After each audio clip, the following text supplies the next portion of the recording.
untuk dapat mewujudkan HAM dalam kehidupan sehari-hari, kita perlu mengetahui apa sebenarnya HAM gitu. Apa saja yang termasuk hak asasi manusia. Hari ini kita akan belajar dari bab yang ketiga, hak asasi manusia dalam perspektif Alkitab. Hari ini kita akan belajar hak asasi manusia dalam perspektif Alkitab. Kejadian 1 ayat 26 sampai 30, 1 Raja-Raja 21 ayat 1 sampai 16. Belajar tentang hak asasi manusia melalui cerita kehidupan, kesaksian Alkitab tentang manusia, dan perdebatan mengenai hak hidup manusia. Kita akan belajar 3 hal ini. Yang pertama, belajar tentang hak asasi manusia melalui cerita kehidupan. Aung San Suu Kyi yang tak pernah lelah memperjuangkan terwujudnya demokrasi dan HAM di Myanmar. Akibat dari kegiatannya tersebut, ia dipenjara selama 15 tahun. Rahel Ellen Corrie, seorang anggota Gerakan Solidaritas Internasional yang dibunuh pasukan pertahanan Israel dengan sebuah bulldozer ketika ia berusaha menghalangi tentara IDF menghancurkan rumah seorang ahli farmasi Palestina, Samir Nasrallah. Kesaksian Alkitab tentang manusia. Kejadian 1 ayat 26 sampai 30 menuliskan tentang penciptaan manusia. Bagaimana manusia itu diciptakan Tuhan sebagai makhluk yang bermartabat. Hal ini menunjukkan ada 3 hubungan unik yang dimiliki oleh manusia yang sudah ditegakkan sejak awal. Yang pertama adalah hubungan manusia dengan Allah. Dikatakan di sini segambar dengan Allah. Apa dengan Allah? Artinya Allah menciptakan manusia itu dengan sifat-sifat ilahi, yaitu contohnya sifat kasih, kemudian pengampun, penolong. Itu adalah sifat-sifat ilahi. Allah menciptakan kita dengan sifat-sifat itu. Kemudian yang kedua adalah hubungan antar manusia. Dikatakan diciptakannya mereka laki-laki dan perempuan. Di sini Allah menciptakan manusia sebagai makhluk sosial. Jadi dari sejak penciptaan Allah sudah memberkati relasi antar manusia.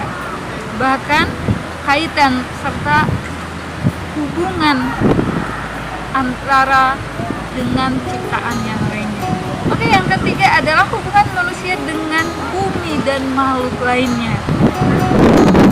Dikatakan penuhi dan taklukkanlah itu. Itu artinya Allah memberikan kita kekuasaan penuh. Bagaimana manusia dapat menaklukkan ciptaan lainnya. Tetapi di sini diharapkan hal yang menyangkut tanggung jawab. Jadi ada hubungan antara manusia dengan ciptaan lainnya. Bumi memberikan hasilnya, manfaatnya bagi manusia, dan manusia menjaga ciptaan tersebut. Perdebatan mengenai hak hidup manusia.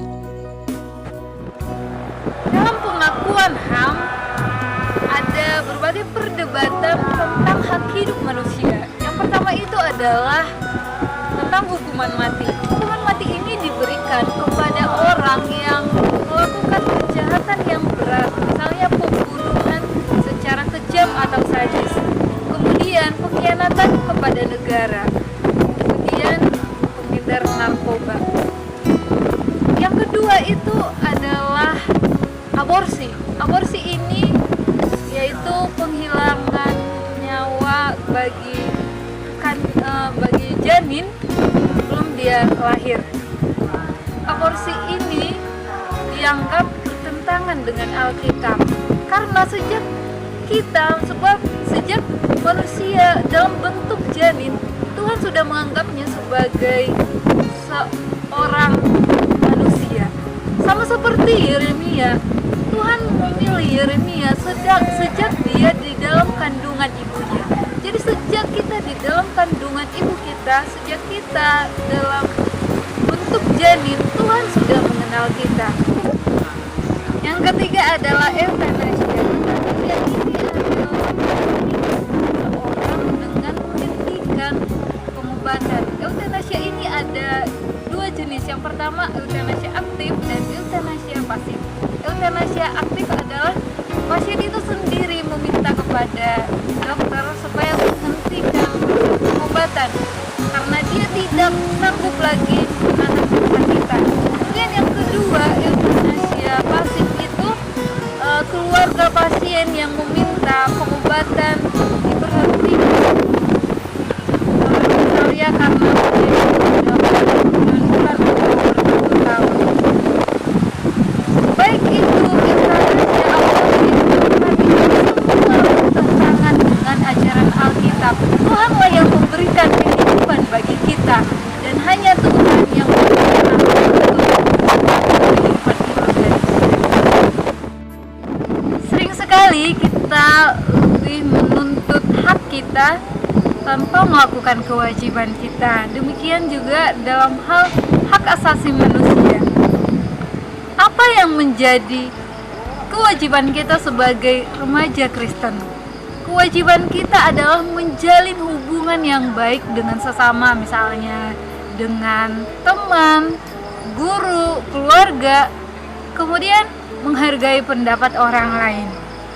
Selain itu, kita juga harus menerima perbedaan, tidak membuat itu menjadi pembatas dengan orang yang berbeda dengan kita, baik berbeda suku, agama, golongan.